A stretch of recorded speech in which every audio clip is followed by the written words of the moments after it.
bringing you the latest news, game updates, insights, highlights, and everything Liberty Hockey. This is Rock the Rink, where Liberty Hockey lives.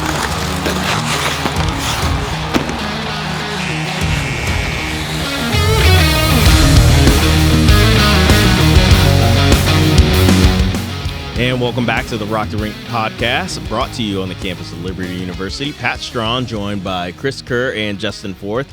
Guys, a lighter weekend than what we've had over the last couple of weekends here since hockey season's been in full swing, but still had some teams in action, and we're going to break all that down in just a moment. But a reminder that this podcast is brought to you by the Virginia Army National Guard. The next greatest generation is now, and it begins with you. Get a head start on your career in exciting fields like science, communications, engineering, and medicine, along with tuition assistance in the Virginia National Guard. To learn more about the Virginia Army National Guard, check out Join VA Guard on Facebook and Instagram, or email us at nationalguard@liberty.edu. That's nationalguard@liberty.edu. So, guys, we got to kick things off with the first team. Men's D1 went up to Niagara, and unfortunately, one of the worst showings the Flames have had all season, dropping both to the Purple Eagles 7-1 and 5-2 to a top 10 team matchup, and a team that kind of has become a bit of a rival, unspoken rival, rather, of the Flames. And, yeah, it was just a tough weekend for LU. First back-to-back losses of the season as well, and Niagara from the start really dictated the pace of play in the game. Yeah, it's tough when you go on the road and you lose both. It's a long bus ride home. Yep. I think we kind of touched on it last week when we kind of were like, okay, they came to the LaHaye Ice last season and they split. But the year before, or maybe it was the beginning of last year, they went there and also lost both. Yep. So it seems to me that their barn is officially hard to play in. Right. I think that's a tough road trip. Tough road trip for the guys, and I think that's one of the seemingly toughest places to play. It seems like Niagara has some things a little bit more polished and dialed than we do at this point, and I think it came down to details. But the first game's tough because it felt like one of those games when you're in it, you go down 3 or 4 after the first, and it's kind of like, all right, what do we have to do? And then you start gripping the stick a little bit. Excuse me. You start gripping the stick a little bit. Yeah. You try maybe a little too hard, and then there's some games that just get away from you, and you're not coming back. And, unfortunately, that first game was that game. Better response in game 2, but I think just Niagara was the better team all weekend. Yeah, and we'll touch on it later with the women's team. But, yeah, good point. Could just be a tough barn to play in. And to your point, too, Pat, of kind of rivalry, I remember the first time we played them, like, they weren't on my radar at all those years ago. Yeah. And then they came in. I think we split with them. And then it's kind of just been a tough series ever since. There's kind of no other way to sugarcoat it with the losses that we had there. It just wasn't our weekend. Wasn't great games for us at all. And I'm looking at Niagara's schedule and results previously. Syracuse, a 3-0 win, 6-0. Indiana Tech, a 6-1 win, 4-3. So it's not exactly like they were blowing teams out. Right. So did they just circle LU on the calendar? Like, we have to come out swinging versus this top 5 team and get rocking and rolling. I don't know what it was that got them so motivated, or, it has to be said, we were down some bodies. Yeah. Right. Across the weekend. I know there were a couple Flames that did stay home for this, that, and the other reason. So you put those guys back in the lineup. Maybe we let in 1 or 2 less. Maybe we score 1 or 2 more. Right. And maybe you're looking at a 6-2 or a 4-3 versus 7-1, 5-2. So not the best weekend. A couple, asterisks there to consider, but got to get better no matter what. Was speaking with a few coaching staff members there, and Niagara had a phenomenal defense, and we really just couldn't break through in the ozone there. Yeah, hearing those scores that you just read off, it seems like defensively all season they've been sound. Right? And to let 1 goal in against Liberty the first game, and then 2 the second game, and then outscoring them 12-3 on the weekend. Yeah. Like, offensively, they're good enough. Yeah. Defensively, they're sound. And obviously, special teams for them is good, too. Like, Liberty didn't score one. No, we didn't score on the power play, and they potted multiple power play goals over the weekend in both games. So they won literally every battle Every stat, stat sheet you could ever come up with, I think Niagara was better in every category this weekend, and I think it's a good eye-opening weekend for Liberty. Right, we still have some tough hockey to play the rest of this semester, and like guys, this is proof we are not good enough yet. It's just a good quick start. Like they've had some convincing wins these last few weekends, but it just shows that they're very human. I was speaking with Rep Berthiaume, and something kind of just interesting where it may have been last year, it may have been 2 years ago or whenever, as the discussions were starting to happen where the CHL from Canada would now be able to come down and play NCAA hockey, right? Mm-hmm. So the WHL, OHL, QM, JHL, right? And they were speaking to Niagara coaches and like, oh, we've already been scouting some OHL teams. Right. So I'm wondering, just proximity to the border and proximity to Ontario. I doubt the guys from the Q are coming. Hey-oh is what it is, French. And then Vermont. Yeah, exactly. Is Niagara going to become somewhat of a Minot for the ACHA, right? So within University of Minot, it's a lot of SJHL and MJHL guys that come down. Will you start to see some WHL guys come down, and then tons and tons of leagues around Ontario? Are they wanting to play in the States? Are they wanting to stay home? Now Niagara isn't going to be as cost effective as maybe Minot State from a yearly tuition perspective, but for the state of New York, way cheaper than some of the other schools when you look at tuition prices. So just something to really keep on the radar there. Are they going to become the New York State version of Minot State? Yeah, that's a very astute point. I really like that because we talked about, I know last year, how that was going to shake up the ACHA, and potentially it's already started shaking it up in certain places, especially those northern teams, right? Like boosting their recruiting. So that is a big factor. And I think for LU, though, moving on, you got to have a bit of a short-term memory because you do have a very talented team. And I do love hearing as well, you said some of the coaches, some of the players also thought, too, hey, we didn't play good enough. Like, that was very bad performance. We didn't play the way we did, and you can see Liberty has 3 losses on the season. All 3 losses, they don't set the pace of play, and it ends up leading to them, unfortunately, not coming out with a dub. So, I think that has been a big factor, too. Coach Forth, you said it multiple times. You want to see the Flames start fast, and unfortunately, they couldn't start fast in that one. But moving on real quick, because don't want to harper on this sweep too long because obviously got to get ready for, as of right now, a top 5 matchup as the Jimmies will be coming to town. Jamestown, 10-4-1, rematch of last year's quarterfinal matchup, and also the Jimmies are coming off of very good wins themselves. Then number 1, UNLV, they split with them, losing game 1, 6-2, but then winning game 2, 4-1, and then also beating Mary 4-0. So they are coming in with tons of momentum, and this is a pretty marquee matchup. Again, another Thursday, Friday game for the Flames. Yeah, I mean, it's going to be, like you said, you need a short memory, a good response from the guys. They're going to have, obviously, at least 3 practices under their belt and hopefully some video sessions, and just hey, we got to go over everything. We need to be better in every area. Right. And I'm excited to see the Jimmies versus the Flames. Like you said, it's a top 5 matchup as of right now.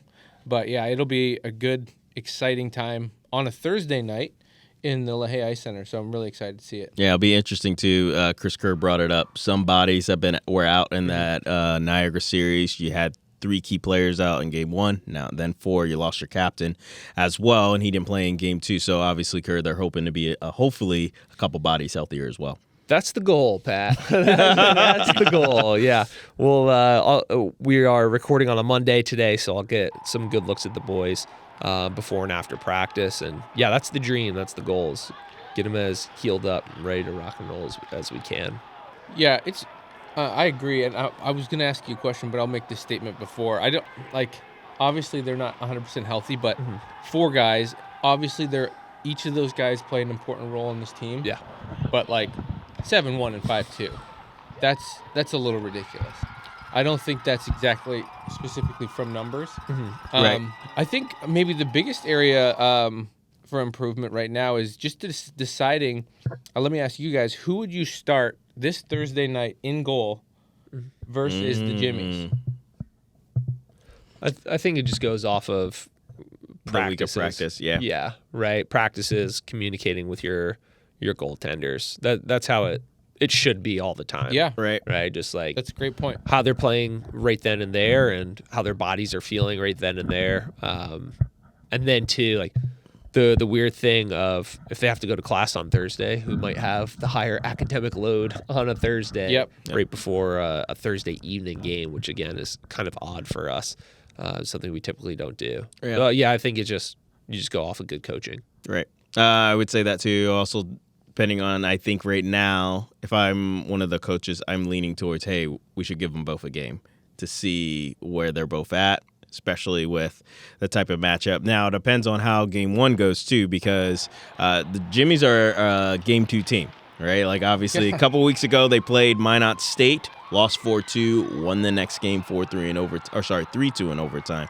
And I just touched on how they were able to lose game 1 to UNLV, then somehow come back and smack them in the mouth for game 2. So this is a team that really does a good job making those adjustments in game 2. Also, too, one thing Liberty needs to do a little bit better of penalty trouble. They were in the box a lot game 1, and then they ramped it up even more in game 2.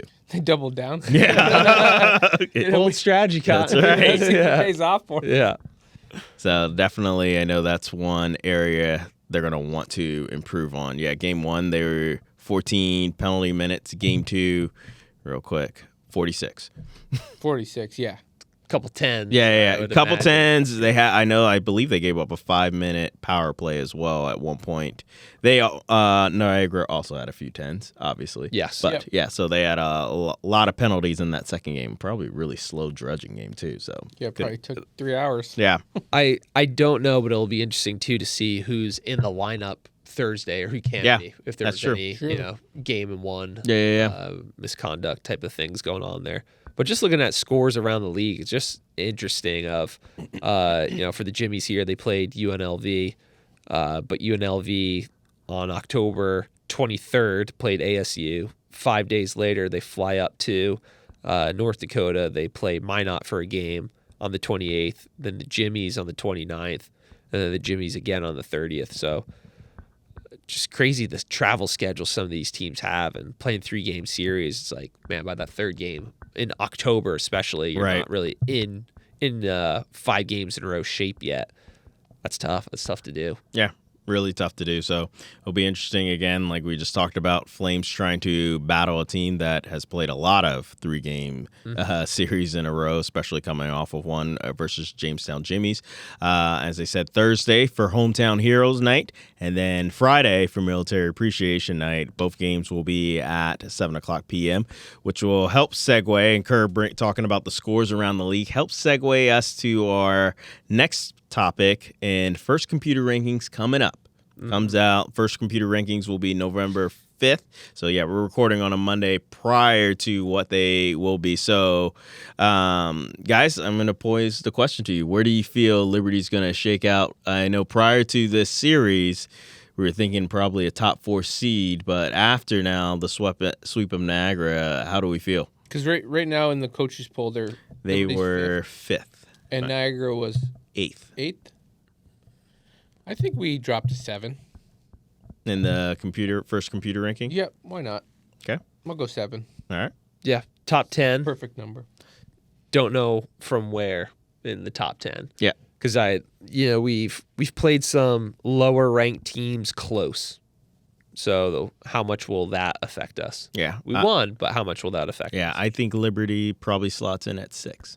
Okay. So I think number 1 will be Minot State. I think only 1 loss on the year, and it's an overtime loss to Jamestown, who I think will slot in as well as a top 5 team. Ohio will probably be the number 2 team as well, and then I feel like it'll probably get a little messy from there, just because of how all the teams some have played each other, but remember, computer poll is based a lot on that strength of schedule. So yeah, it'll be interesting to see how it all shakes out. Yeah. Yeah. And the biggest thing, though, for LU, long season. And the good thing, too, it's a good thing national championships aren't won in October, right? That's right. right. So we know That's a right. lot of things can change by them, and they'll have a chance to get the Niagara again next semester, as well as another slew of some very talented teams. Well, another team went up also to face the Purple Eagles of Niagara. Our Lady Flames did battle with them, winning 3-1 and 2-0. Niagara currently slotted in the number 10 team in the country, and LU trailed after the first period, 1-0. So wild. very shocking. But then the next 5 periods, Liberty dictated the pace, 5 unanswered goals. So love the response to see Liberty still finding a way to drudge out those wins, and a very tough defensive matchup. Yeah, I was speaking with Coach Lowe's about the weekend on Saturday, and he was just like, it was a weird weekend, and we had plenty of opportunities that we just didn't capitalize on. I think he said they had 15 odd man rushes, whether it's a 2-on-1, 3-on-2 or something, and that's something they practice all the time, something they hammer on and talk about all the time of like, what are some of our best scoring opportunities in a game, your power play, your odd man rushes, things like that. So I was a little frustrated to say the least. You have to be excited, though, of continuing to be defensively sound, just very, very tough on the puck in the D zone, only letting in 1 goal on the weekend for a top 10 team there. Have to be happy about that. And then getting some 5-on-5 goals, as you kind of mentioned last week, Coach Forth. We love to see it. But, yeah, it's good to have some of these gritty road games to start things out in the beginning of the year and kind of build momentum off of that. Have some things that you need to practice and work on. Yep, 5-on-5 was a little better, but still not the standard at which they need to be at this point in the season. Power play was cold this weekend. Yeah, surprisingly cold. 0 for 5 or 6. Yeah, something like that. Niagara was, I was looking at the penalties, they were pretty disciplined. Yeah, actually, I think. Which says a lot of playing against a really fast, talented team. Yeah. To not put your stick in places where you shouldn't, not get too frustrated out front of the net. I think they were more disciplined than Liberty. Yep, as so far I as was the going to game say, I sheet. think we were in the box more than they were both games. Yeah, I mean, too many penalties, according to the game sheet. Again, I'm not there. So, like, those discipline, I think that's one of their core values, needs to be a little bit better. And then obviously the execution point isn't quite where it needs to be, and it's a good reminder. Like, Liberty's obviously the better team. They had a good weekend. It's a long road trip. It's a long bus trip. Yeah. You know, you get there, you wake up, you play. So for them to continue to dictate play and be the better team basically all around all weekend is important. Very. But yeah, just a couple things to tweak. Obviously, successful weekend. Nice to see a couple other goaltenders in the mix. For Liberty. So, it was a good weekend. Yeah, and then I don't know if this will be breaking news. The Flames were going up against former Flame defenseman Julia McDonald was in the game for the Purple Eagles. Yeah. It's crazy. played? Yeah. Oh, I didn't know that. She's their assistant captain, Yeah, because I asked back for a victory lap. Yeah, I asked Coach Lowe's. I said, like, oh, is Julia coaching again? He goes, no, she's playing. Yeah. Like, oh, She talked to Chantel too much. Yeah. Quick. Don't call it a comeback. I'm going to show them how it's done. Yeah. No, it's funny. I turned the game on, and, like, honestly, within a minute, like, the feed wasn't very close, and it wasn't a lot, but I spotted Julia for a second. Like, you know, the way she moves, it's we could say it. The feed was terrible. Yeah, the feed wasn't okay. good, but no, I spotted Julia. It was good to see her. Yeah, and then the boys game immediately after Flow Sports. It's like, what? It's like, what is going on here? Yeah. Hey, that's just how it goes, unfortunately, which is not right. But it ain't. Yeah. Niagara, you got yeah, that's right. But yeah, it was also one note too. Good to see the depth of scoring as well. 5 different goal scorers and a lot of people filling the sheet. And like Coach Forth just talked about, good to see the other 2 attendees get some action, especially on the road versus a top 10. So you're going to need them to kind of get seasoned and get that action. But now, ladies, turn their attention to the rematch of last year's national championship game, number 5, Maryville. Maryville, they come in after splitting with Midland, losing 2-0 and then winning 3-2. So obviously the Saints figured it out in game 2, so that's a big one. LU won the season series last year, beating the Saints 4-1 last season. The Saints did win the final game of the regular season 3-1 in Maryville, but LU won the first 3, and then obviously the national championship matchup. So this is a big series, I think, for both teams all around, because obviously a lot of people, Maryville at one point was the number 1 team in the coaches poll, and now currently sitting at number 5, so a lot of people will have eyes on the Lehigh Ice Center this upcoming weekend. Yeah, it'll be a really exciting weekend. Obviously, one of them is a midnight game, so that's extremely exciting. Hopefully draw some fandom out there. That's even one game. I do not like midnight games at my age, as being a father of 3, but I am tempted to come and watch that game. Maybe I could just turn it on in my living room. I'll be there. Come hang out with me. So it's one of those ones. It's circled on my calendar. I'm excited to see the rematch. I know Maryville and their coaching staff, they are very excited to come to be part of the midnight game. Yep. They're going to be here probably Wednesday night or Thursday because they take it. Yeah, they're going to take it very seriously. Oh, Tommy. Tommy is absolutely dialed. He lives for this stuff. But they have got a talented group. I think 5-on-5, they're just as dangerous as Liberty. And I think this weekend may come down to just a special teams battle. Yeah. And see who's killing penalties better or who's dialed in on that power play. Yeah. And we're going to look for some big goaltending on both sides. So I'm very excited to see this weekend. And maybe not the start to the year that Maryville would have liked or expected, but it's gonna be hard to find a more battle-tested team coming in, opening up with a series against Adrian, then Minot, then McKendree, then Midland. So they have played some really tough competition. They've played some really tough games. A 1-0, a 4-6, a 4-5, a 2-3 win over Midland in their last game last weekend. So they're coming in. They're going to be coming in ready. Obviously, the hype of the midnight game, the rematch, everything around it. This should be a good one. Yeah. It'll be really, really good. And then, it'll just be interesting for which flame might step up. Will it be the Adamax yet again? Or, the big thing I kind of want to see here is the discipline, right? Can we get back into that old roots, old habits of staying out of the penalty box and making the other team pay? Yeah, absolutely. I think, sorry. Yeah, if we go you, me, obviously Mike Sr. will be there. Get a couple more boys. I think we could paint our chest with flames. Yeah. Perfect. Yeah. Maybe just make me the S in case I don't show up. Yeah, there you go. We'll know what we're doing. At least we'll have a flame. Yeah. Flames or something. Yeah, the afternoon could show up today. Yeah.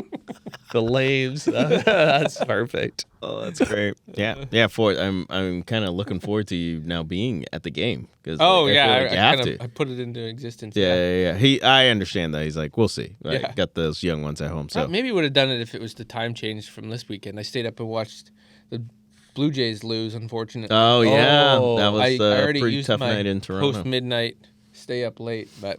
I forgot it was the time change, so I woke up and I was like, this is incredible. I felt rested. I felt great. Yeah, this is man. I woke up and felt annoyed because I was like, my kids woke up an hour early. What are they doing? That was this morning. Yeah, and I was just 5 like, o'clock, dude. What happened? And then I was like, something's wrong. I was like, there's no way they will wake up on their own an hour early and then discovered the time change happened last night. I had to look it up. Yeah. So they slept. We went an hour back, and the kids slept in an hour late. So it was like a 2-hour just like piece. It was incredible. Great time with the crew. Yeah, never forget. Time change 2025. It was the best, right? It was the best.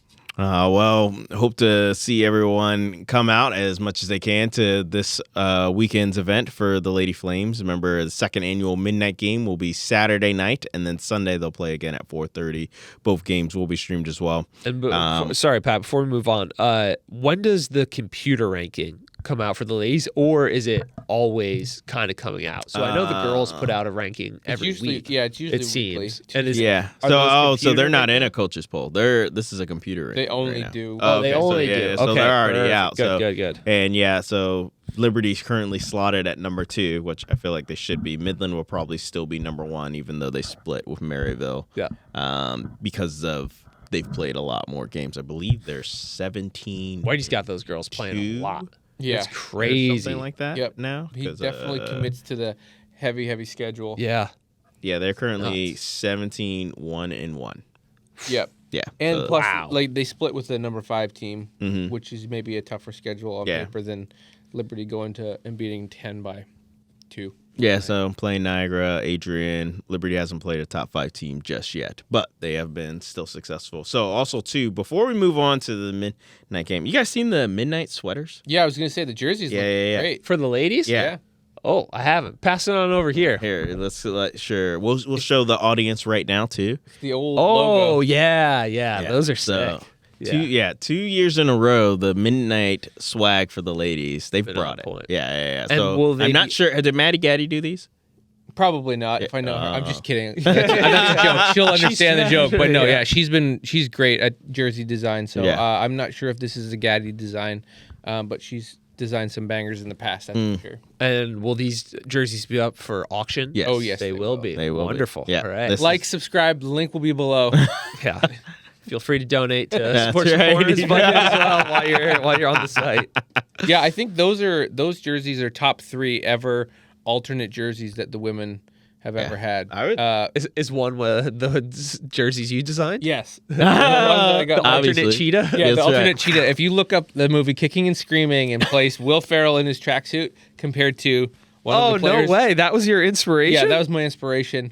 And I stick by it 100%. Hey, I will say. I see it now. Yeah, I mean, but I will say. It's gold. What was the score when they won? 8-1 versus Adrian, who was the top 5 team at the time. So So weekend, obviously, the jerseys did something. Yep. It was the mat. They felt faster. And you still see them like Trent Spencer. He's a guy who buys a lot of those jersey auctions. Yeah. And I see the cheetah every once in a while. He brings it out, and I'm like, that is just a beautiful jersey. I love it. Like, and some of the parents too, like throughout the years. Oh, like, yeah. those- At games, they wear them. It's great. It's a great. Gosh, that sweater. movie came out 20 years ago. Yep. That's insane. Yeah, that is kind of That wild. was so good. Juice box guy. Yeah. Hey, you're a juice box guy. All right. So moving on. Yeah, before we get to our other team in action, we got to talk to another team that has a big turnaround lately, Men's Division 2, and we get to sit down with their coach, Christin Garland. And sitting down with us now is newly named head coach of the Men's Division 2 team, Christin Garland. Christian, thanks for sitting down with us. Yeah, thanks for having me. Yeah, I guess I shouldn't say newly named because you've been coaching for a while now. So, but yeah, first let's talk a little about first year, not even halfway over yet. But yeah, let's talk a little about how the season's gone so far. Starting, I know we had some growing pains to start this season, but yeah, talk a little about how the team's progressed since then. Yeah, I guess we are about halfway done. I think we've played 15 games, and we have 31 on the schedule this year. So games-wise, we'll be just over 50% by the time this semester's done. Looking forward to the showcase at Lindenwood next weekend, where we've got Lindenwood, Florida Gulf Coast, and Montana State, the 3 1 seeds of the 4 in the whole league, and a national semifinalist, national runner-up, and national champion. It's a good litmus test. Also a really tough, long weekend. It's a long road trip, and mentally got to be able to stick with it for not only 60 minutes, but 60 minutes 3 times to compete with those teams. And it's really fun to play those teams multiple times throughout the year. We've kind of Lindenwood and Florida both had their way with us earlier in the season, and we think we've come together a lot more since we played those teams as a team. So really excited to just see how we've improved since then, and then we get them again in January. Lindenwood and Florida, at least. Montana State is a one-off. But yeah, it's fun to see, at different stages of the season, how we compare and stack up to those teams that are kind of the bar for our league right now. Yeah, and so far in the season, you're 7-8 right now. Mm-hmm. Obviously, we talked about the trials earlier in the season. What has been the biggest, maybe growing pain for you, transitioning from an assistant coach into that head coaching role this season? There have been a lot. And feel free to mention all the new players. Yeah. Right? This is what it is, yeah. Yeah, I think we started with 15 freshmen, then we ended up with 16. Now we have 17. Come Christmas, we might have 18. And for a lot of guys, it's a huge adjustment. They're 19 or 20 years old, most of them showing up here, and they're playing. We play the hardest schedule in the league, and it's not even close. But adjusting to the size, the strength, the speed, the mental capacity of these top teams that we're playing is a huge adjustment for those guys at any level, D2, D3, D1, ACHA. It's all super fast, and they're physically, most of those guys are more mature than the guys on our team, and mentally. So it's trial by fire for them. And I wouldn't have it any other way. I'd rather lose, by 7, 8, 9 goals and learn something and grow from it than the games be the other way around and us, develop bad habits and think we're on top of the world. I mean, it's unfortunate and sometimes embarrassing to lose games big, but you get lots to learn from. And I mean, you guys have watched us play. I think we've improved a lot throughout the year. So, it's not so much about where you start and what you're going through, but where you finish. And I'm sure a lot of people would love to fast forward through the pain and the failure and get to late February, March, where we want to be and where we need to peak. But I really relish it. It's super fun every day to challenge each other and grow and have guys push each other and demand more accountability of each other. So, it's been really fun. Yeah, that's great. We talk about it here all the time. Like, thankfully that, national championships aren't handed out in October. So, great job so far. And you're mentioning growth. You're mentioning progress, getting better. When we go back to September 12th and 13th, playing Tech, lose first game 3-4, next game's closer. The rematch against Virginia Tech more recently, a 4-0 and a 5-1 win. What has been the key talking points? What are you harping on in practice or video sessions to kind of just make that turnaround and show the rest of the league the growth and the progression that you guys have had? Defensive zone and accountability up and down the lineup. We've kind of been okay on principle to bench guys for different things all year long. Love it. Whether you're a fifth-year senior or a first-year freshman, like we've had, I don't know, I mean, at least half the team has sat for various reasons that are, they're not playing the way we want them to, or there's different little things that are pulling them out of the lineup, or compete might not be there day in, day out, and we have a very merit-based lineup. So I'm proud of that, and we want to stick to that. But speaking about those Tech games specifically, I really think defensive zone, we dialed in a lot more. Awesome. And defensive zone doesn't only mean D-zone. It starts 200 feet away from your net. Let's say there's a face-off, and it's, making sure you're tying up as a winger and giving your guys the time or knowing your role and responsibility on the defensive side of the puck if you lose the face-off. That's really, really helped us, and it really helped us against them that second time around and kind of squashed a lot of what they like to do off the rush. There we go. Now, I would be remiss if I didn't ask some questions about particular players. So Sure. I'm going to open things up with I got to meet, I still don't know his last name, so I'm sorry, Caleb. We're just going to say Birch. Caleb Birch's family, and then Caleb and Glenn Farmer, both from Raleigh, knew each other growing up. They were friends and now get to play together. Does that sound right? Yeah. So just talk about how great it is. Local hockey, right? Two guys from the Raleigh area playing for us here on the Flames, and then just being able to know each other a little bit before. Just talk a moment about that. Yeah, it's super cool. They also used to come to Liberty hockey camps back in the day. Cool. So I actually just saw a few pictures of them. Glenn was showing me 2 or 3 weeks ago of them, back when they were, 4, 5, 6 years ago. And they know a bunch of the coaches around here. They know Josh Wagner, who's from the Raleigh area too. So it's really cool to see that come full circle and them end up here. Glenn is an awesome player, and his attitude is really easy and fun to be around. Yeah. Started out really hot. I think he's cooled off a bit recently, but that's also the quality of competition we've played. But him and Caleb, they started the year playing on the same line, and it's kind of, as we've gotten more bodies healthy up front, we've shuffled a little bit in the middle to bottom six. But yeah, they bring a ton of energy, and I think Caleb, just in the last month, has really grown a lot. He does have a kind of a leadership role on the team, even though he might not see it, because he was a leader on the Division III team the last couple of years and one of their stronger players. So he's got more influence maybe than he thinks he has. But as long as he's using that for good, then we're in a good spot. Talk a moment as well. I'm fortunate enough to be able to test a lot of these guys off ice during our prospects camps. And 2 gentlemen that just stood out and they could absolutely fly off ice. So this is for you boys. If Coach doesn't give a good thing here, work on your skating. Are Caleb Birkencotter and Boaz as fast on ice as they are off ice? Because off ice, they are speedsters. They could absolutely fly. I'll start with Boaz because he's a little easier because he's not played yet because he's still a little banged up. But just a weapon waiting in the wings. Waiting in the wings. That's kind of what I've been saying. Just waiting to unleash him on the league second semester because he's got so much speed and mobility and a maturity to his game. I mean, and he'll experience growing pains when he really gets into the lineup too, that other guys have already been through. It's a lot easier to sit up in the stands and this looks so easy, right? Or it'll be an adjustment for him. Being up and having a bird's eye view or watching film is so easy. But once you're time to shine. once you're dropped into it, it's tough. I've been really impressed with his work ethic as he's worked to get healthy and get back in the lineup. I would imagine we'll see him that first weekend of January or second weekend where we play Ohio here at LaHaye.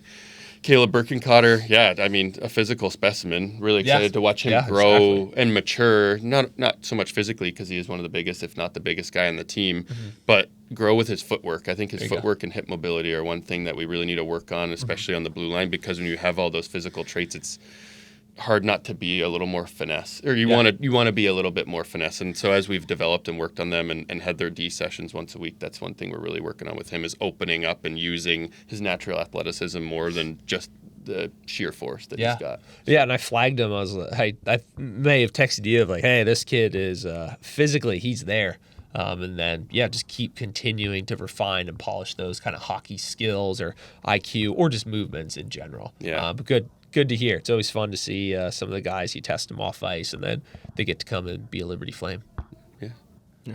Obviously, Kerr mentioned a couple of guys to highlight, but let's talk a little about the spark that Cooper Fredericks has been really for the team. Kind of seen obviously he's an impact player in every aspect of the game. So talk a little about how he's kind of brought a little bit of playmaking on both sides of the ice for this team. Yeah, I mean, offensively, don't really have a whole lot to say because he's got an unbelievable shot and release, and that's what leads to him scoring a lot. And now we're just trying to hone in on some of the habits that he would need to play at the next level consistently and contribute in a lineup there. But he's got a maturity and a level-headedness and even keel that, because of his experience and pedigree, that not a lot of other guys have, and that's been great for this group that's so young. Right. And the returning guys that have been here for 3, 4, 5 years, it's a huge adjustment for them too. And so he's kind of been a leader in more ways than one. And I can speak about a few other guys that are like that too. Theo Priam, he's one of those guys. CJ Selke's been a really big leader for us too in the locker room. But yeah, Cooper, defensively, I need him to continue to be dialed because offensively we know it'll come, but defensively just maturing and catching up with the pace too. Physically, it is tough. It's a fast game at this level. Yeah, and you talked about CJ Selke a minute ago. Talk about him and Andrew Young, right? Obviously, I feel like there was a bit of a goaltending battle to start the year, and you thought every time you think one of them's taking the lead, the next one keeps having a good showing. So especially the last couple of weekends, right? They both have really dialed it up for you guys to have back-to-back sweeps. So the play of the two of them have been pretty phenomenal. Yeah, I think in our last 4 games, we've allowed a little less than 1 a game after getting shelled a few weeks in a row, it felt like. So that's team defense, but also goalie confidence and being confident in who's in net. CJ is an unbelievable competitor and teammate, and it's nice to see him get rewarded with 2 quality starts and really, really good games on his own. And Andrew is very, very big and athletic in the net, so they're quite different stylistically. Yeah. But we know probably going into a weekend like the Lindenwood Showcase, they're both probably going to get at least 1, and then we'll see how the third game shakes out. So, yeah, it's been awesome to see CJ start to get rewarded after being an awesome teammate. He might have started 10 games in his first 2 years here. So sit there kind of behind the best goalie in the league, in my opinion, in Lane Scon. Maybe there's one other one that I think Johnson from Montana State was really, really good for the last couple of years, but we never got to see them go head-to-head in a duel like that. So I guess it's hard for me to put that squarely on Lane's shoulders. But, yeah, it's been cool to see CJ step into that role and play more consistently, too. I would not blame any of the losses we've had this year on goaltending, even the ones where we got bombarded. So, yeah, nice to see them get some confidence. The showcase coming up, is that at Centene? Yes. Okay. Oof. Love it. That's a far travel there. I didn't know if Maryland Heights was across the river near Charleston or Charles or whatever, Missouri, but okay, Centene.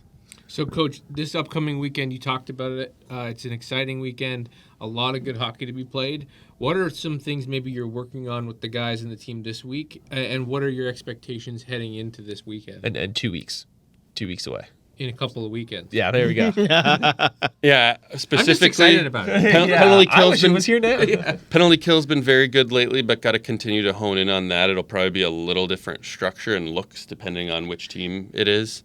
In zone specifically, I mean, those teams really snap the puck around. Yep. And you can't get caught running. If one guy gets out of position, it's just going to leave someone wide open. And I mean, that's what's expected to happen on a power play, right? Yeah. But you got to stay in your structure and have sticks in the right spots and communicate with your teammates. And your goalie's got to be your best penalty killer. So those are things we're really going to work on defensively, team defense on top of that, knowing that at least 2 of those 3, if not all 3 of those teams, are puck possession teams. So they'll have the puck at least 55-60% of the game, and then we'll be defending probably 3/4 of that time. So focusing on that and long shifts in the D zone and long changes and getting 5-on-5 quality reps. And then a big one that's been pretty killer for us lately is our power play has not been very good recently. So that's one thing that I would really like us to hone in on, especially now that we've had Cooper get more established in the lineup and get his unit some more looks. Seems like Jared Matley's starting to get going on the other unit. Him and Farmer are around the net too. They both got a good nose for it and knack for it, but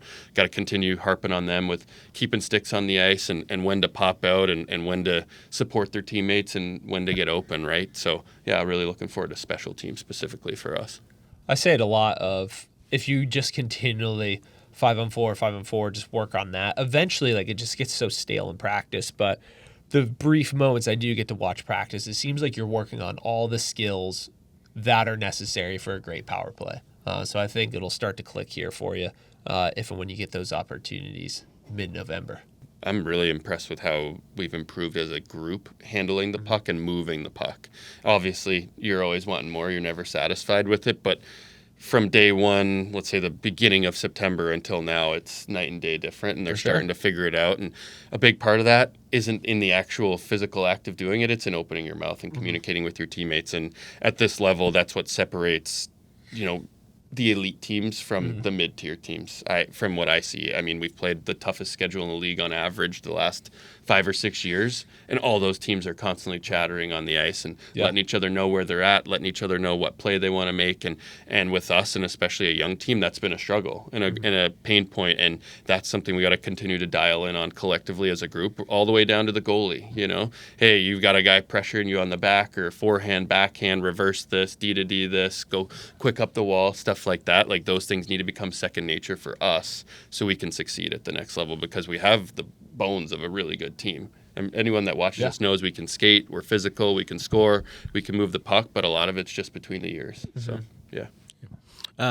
For you, we've talked a little bit about, obviously, growing pains this year. So knowing you and your wife for over 10 years now, neither of you are shy away from not only hard work, but also a challenge, right? So you definitely have had some challenges this year. So what's been the most rewarding thing you feel like from this past season so far in your, obviously, new head coaching role? I'd say watching guys have breakthroughs, and that's every year. Different guys have a mental breakthrough of, I can do this. And now their success level or rate is much higher than it was before. But that's the coaching aspect. I would say specifically 2 kids have come to know the Lord this year fairly early on. And I feel like we've got a couple other guys knocking on the door right there. And we've got a really good group of spiritual leaders. I'll call out specifically Anthony Emmy, Cade Pollock, Corey Owens, chasing after guys and having the tough conversations. And I feel like that's where I'm the most proud of our team growth, and continuing on with where Ben and I left the team together, and where Josh Harrell, Lane Scon, Cooper Neal, Thomas Kaner, like that whole group, they kind of helped set the framework for us and the foundation to continue on that. And then, I mean, the spiritual growth is really what's the most important thing to me, and having guys come to know Christ. I mean, I'd be remiss if I didn't say, like, the whole point of us being here is not hockey. It's to train champions for Christ and to do things the right way and develop character. Like, sports is just an allegory for life. I mean, if you're not struggling through it right now, like, what are you going to do when the real things hit you when you leave here, right? So we're constantly attacking stuff with prayer and biblically, and I feel like that's one way Josh Graham has really led it in a good way too, sharing his heart and sharing a little bit of his background with the guys. And Corey Owens and his team, disciple-making team, have done a great job with the rest of the guys. So really proud of that. That's great. It does seem like you guys are a good, tight-knit group, obviously for the last handful of years, but this year as well. When we're practicing early mornings, Tuesday, Thursdays, your guys are always up there warming up. So it's awesome. Even, like, it would be easy for a 7 o'clock practice or a 7:15, the guys just to roll in, do their own thing, waste the first 15 minutes of practice, like, warming up. So it's really cool to see that. And then obviously I know they get fired up from the pod. So guys, thanks for watching out there. And I was with Coach Garland in the locker room last week looking at locker renovations. I got some stares, but I was like, no, I'm with Coach. So thanks for being there with me on that one. So exciting stuff. Might not have made it out. Yeah, I know. I'm with this guy. Only one door in and one door out. Yeah, exactly. I didn't you said, come check out the renovations in the bathroom. I'm good. Yeah. I'm gonna keep an eye on this door. That's okay? right. Smart, attaboy. Yeah. Well, before we let you go, obviously we've talked about rankings a lot on the pod this week, especially. Your rankings are coming up finally. Talk a little about now. No auto bid this year, first year and ever. Yeah, so we have our own opinions on it, but yeah, talk a little about now. This team's gonna have to go to regionals for the first time in a long time, and that kind of leads to a little bit of excitement too, because it's a bit of a grind, and we know how, even talking to Coach Lowe's back in the day, how regionals is a scary element but a fun element too. Right.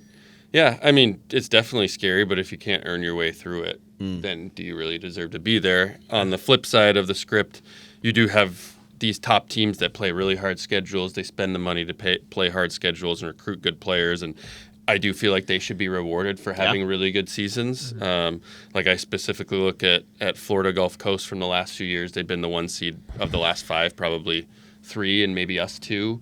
Lindenwood, I think, has been five or more years of number 1 in the Central.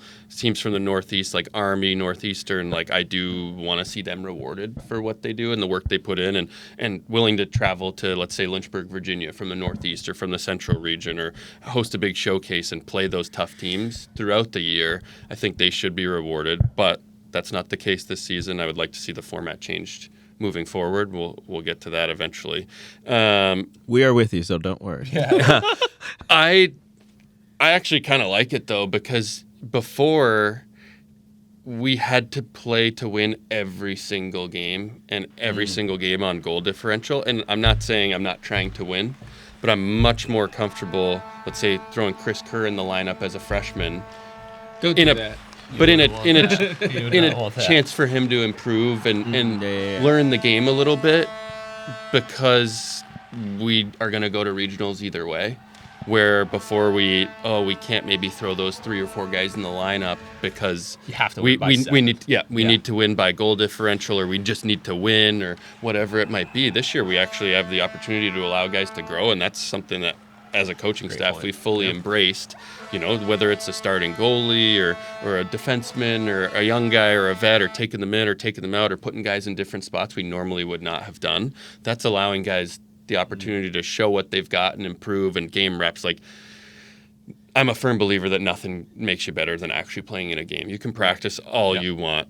And that's a really good development tactic too, is we need guys to play in games. And I will say, compared to most years, and Corey Owen's a prime example, a guy that his first year here, so 2 or 3 seasons ago, he might have only played 4 or 5 games. And in those 4 or 5 games, he was probably playing less than 5 minutes.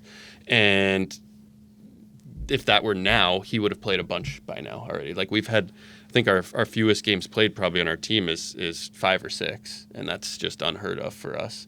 So we're giving guys different opportunities, and that's one thing that's really exciting. But for me, we just need to get there and play the right way, and we've done a lot of teaching and a lot of habit breaking and a lot of habit forming over the first couple months, and now we're done so much with the teaching, and now it's even more habit, right? Just making things second nature for guys, or creating an environment where they can make it their second nature. I can't do it for them. So, yeah. Nice. Can't do it for you. I'm too old. I would love to do it for them, though. Yeah. All right. Well, thanks again, Coach Garland, for sitting down with us. Obviously, always a pleasure to have you on the pod. And, yeah, we definitely look forward to next week when you guys hit that showcase, but also for the rest of the season. Yeah. Thanks for having me. First interview of many. How do you do here, Fourth? Great. It's awesome. Great job. Yeah, thanks, guys. We know Coach is a talker. He can talk. Yeah, thanks for having me, guys. Yeah. Good job. Always great to have Coach Garland on with us, guys. So, good to hear some insight. Good.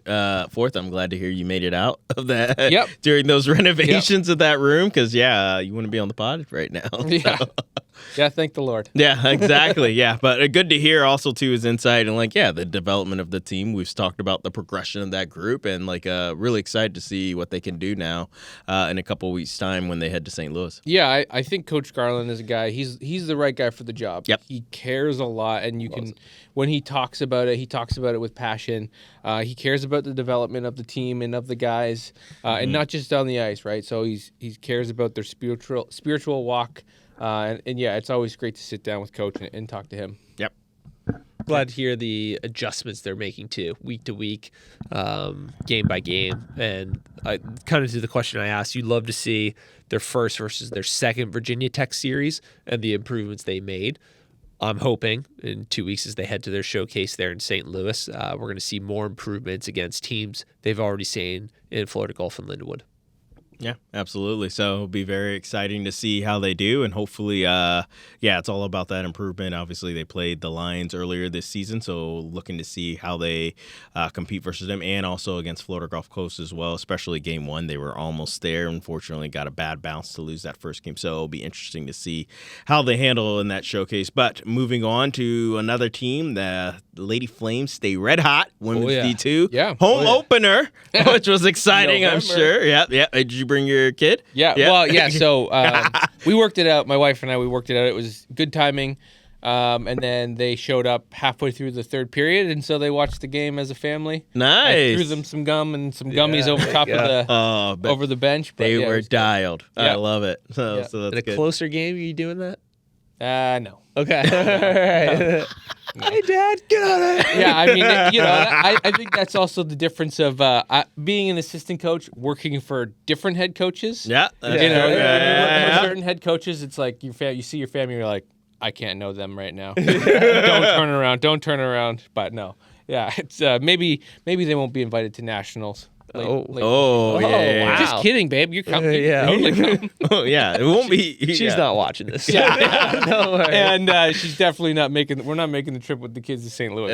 You don't want to take the van and bus it out there? No, we do not. No. Yeah, I totally understand. But yeah, obviously, Lady Flames had a solid showing in their home opener, winning 7-1 versus High Point. So obviously, they keep doing what they've been doing, and that's laying the hammer down on these teams across the ACHA. So great output and scoring consistently for this group. We talk about Cora Williams, who obviously I feel like we talk about her every week, but 2 goals, 1 assist led the way. Honeycutt with 3 apples as well. Good to see Misiak as well. Pot 2 on the board, and Natter as well. 1 goal, 2 assists. Bardwell and Herring also contributed as well with a goal. So obviously a lot of diversity in scoring for your group.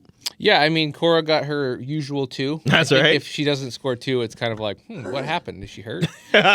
Or how good was that team? Yeah, exactly. But no, I mean, she scores a lot of goals often, and it was good to see Trish get on the board. Mishak, she had a good weekend. Obviously 1 game, but she was skating well, putting herself in good spots, had lots of opportunities. We're a little bit low. We had 9 forwards. This weekend. So battling the injury bug a little bit, and thankfully we had Perry just came back from a nagging injury, so she was able to slide into that 9th spot here this weekend. But Hodgson played good this weekend. Unfortunately, we gave up too many breakaways. Yeah, so good for her, right? Like, the game could have blown open had she not been sound the way she was. We got a little bit cute on the blue line with maybe the lack of urgency by the forwards and the D to get back on the back check. But overall, it was a good weekend. Obviously, 7-1 win is pretty sound. High Point they're not a great team, but they had a couple players, and so again, they were dangerous enough to put close to 20 shots on Hodgson, who shut the door on all but 1, which was actually a really nice play by them. It was like tip in on the side door. So defensively, we got lots of things to work on. Right. And we'll go over that in video on Wednesday. But overall, we're happy with a 7-1 win. A lot of teams typically do have those 2-3 players you always have to watch out for. What's kind of the strategy going into a weekend like that for you guys? Yeah, I think just letting the girls know, on paper, they've only played 4 games, but they've got 2 girls with 16 and 20 points. Yeah. So they're going to be dangerous. Right. If they have the puck in open ice, obviously they're going to be talented enough to be dangerous, or at least around the net. So just sticking to our systems and kind of locking down, so to speak, and making sure they don't get those opportunities. Yeah. So, and just dictating that pace. Now, Pat, you keep mentioning ACCHL.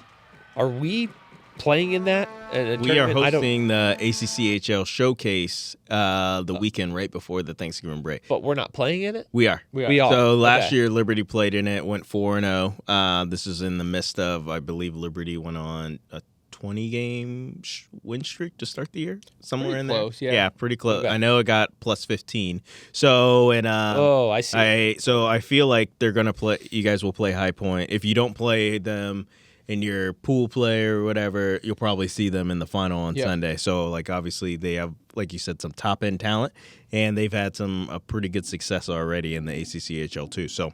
Got it. Okay, so November 21, 22, 23. Yes. They're going to be in a different side of the bracket, and then we'll... So like it's... we'll play two.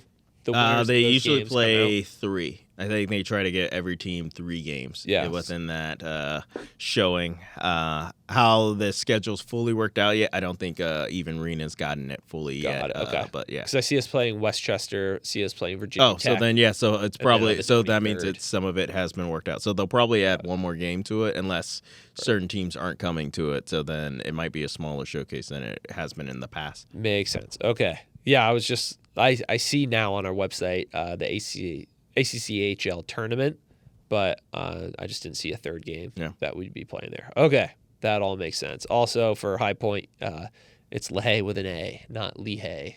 Ice Center, just a heads up. It's en français, man. Yeah, they got her a little wrong there on their website. That's okay. We all make mistakes. Well, speaking of conference play, ladies, you said ACCHL coming before Thanksgiving. They're going to play a DVC HC opponent in rival rowing coming up here this upcoming weekend. Another road trip. The Road Warriors going back on the road, doing what they do, and hoping to continue the success they've had, especially against the profs. Last year, you guys won all 4 meetings versus them. Tight meetings, though. You had one game where you did kind of take it to them. That was game 2, winning 5-2 here at the LIC, but the rest of them really tight. 2-0. It's mentioned 5-2, 3-1, and 2-1. So obviously this is a profs team, knows you guys well. You know them well, so it should be an exciting matchup and a good matchup for this team, especially right before y'all's first ranking as well. Yeah, I mean, you look at their results this season. They're splitting with Delaware like we split with Delaware. They beat Maryland twice by 3-4, kind of like we did each night. So we are matching up, I think, very good. So it's really cool to see the league and especially our conference continue to get better kind of together. Yeah. Obviously, Coach Rena brought in 8 players that are talented. And the fact that, like, these other teams are also bringing in quality players, I think speaks a lot for the league.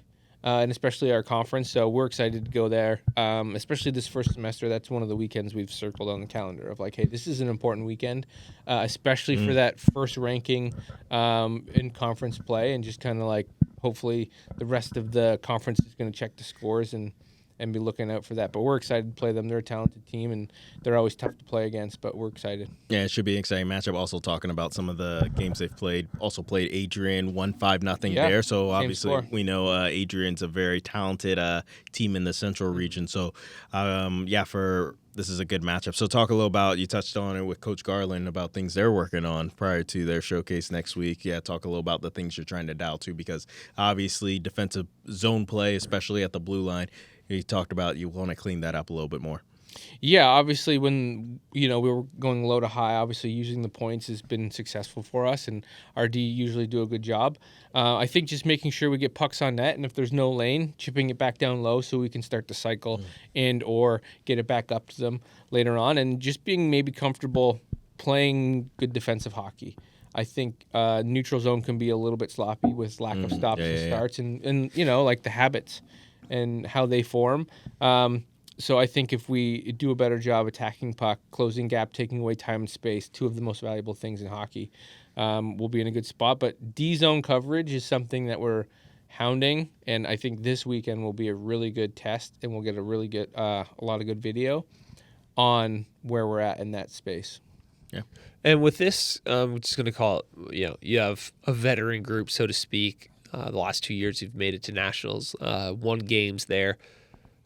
Do people kind of understand what it takes now a bit more, and you're just kind of seeing those now? It's a little bit more refining and polishing versus like, hey, when we're playing these big games, this and this, does that kind of make sense? Yeah, obviously we've got some young players coming in, a couple D and a handful of forwards, and just kind of showing on video and reminding them like, hey, this is why we play this style of hockey. Like, I'm not going to lie and say that I made it up. Yeah. Right? I coached with Coach Lowe's for 6 years, and we were successful 100% of the time. Yeah. Basing it, it's weird. Yeah. Basing our D zone coverage on a successful platform. Yeah. And so and just kind of reminding them, showing them, hey, if we all are on the same page and commit to this works. Yes. And so just reminding those veterans to use their voice. And even last year, we didn't win, but I thought we were successful,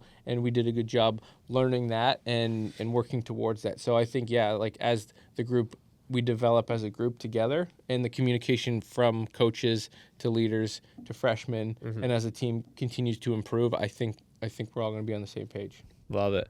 That's a great answer. And then you brought up the being together with Lowe's for 6 years. This past weekend was homecoming for the Flames, so a lot of former Flames were in town, and somebody asked me, from my class, what was a women's player, from my class, what was your favorite memory? My first question was, when did you graduate? I can't keep anyone straight. Yeah.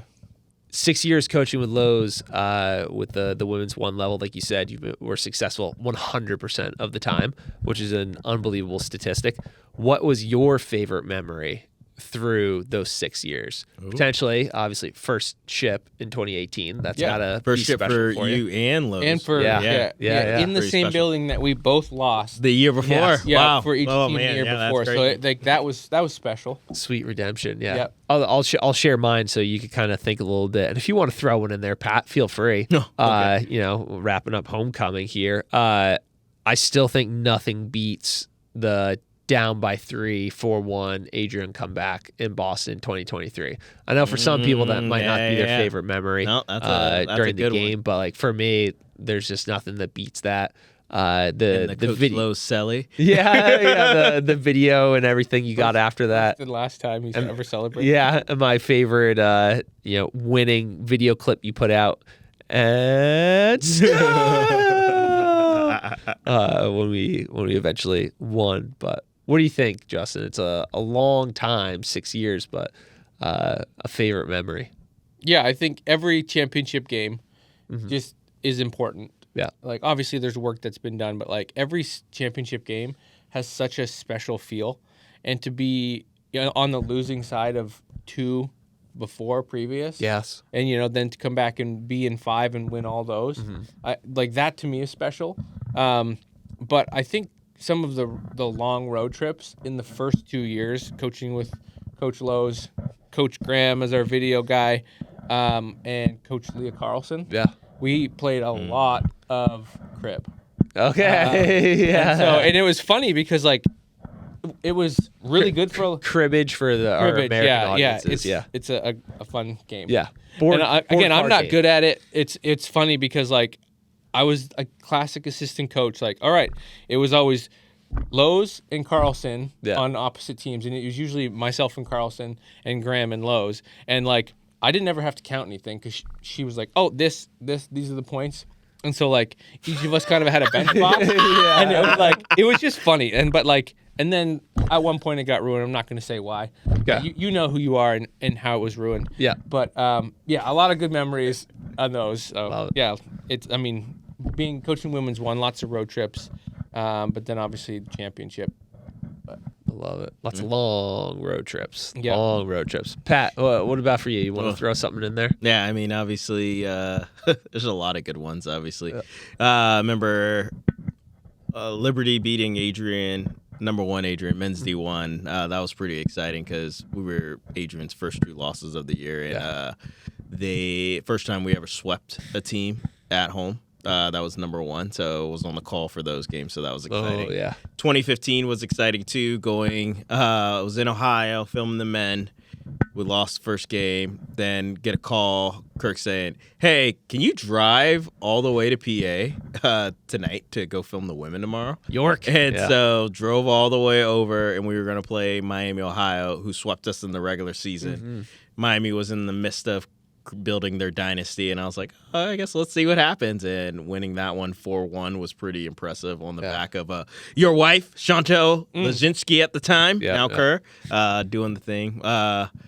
Texas was fun too, going to Dallas. Durkin's Pizza. Went there every day. Yeah. That's right. Celebratory pizza. Texas was a good one. Yeah. So, a lot of good memories. It's too many to place, but those are a few. So, I do like going to Nationals because obviously hanging out with you two there, always good time. Getting to some good shenanigans, obviously. Love the intermission updates too. So we can't talk about all that here. That's right. Another time. Yeah. They are falling apart. Oh, man. Other teams. That's right. Yeah. Good stuff. Well, good stuff. Well, hey, thank you guys for tuning into this edition of Rock the Rink. Make sure to check us out next week. But, and also make sure to tune in for Hometown Heroes and Military Appreciation for Men's D1, and then the midnight game for the Lady Flames. This is Justin Forth, Chris Kerr, and I'm Pat Strawn, and thanks again for tuning in.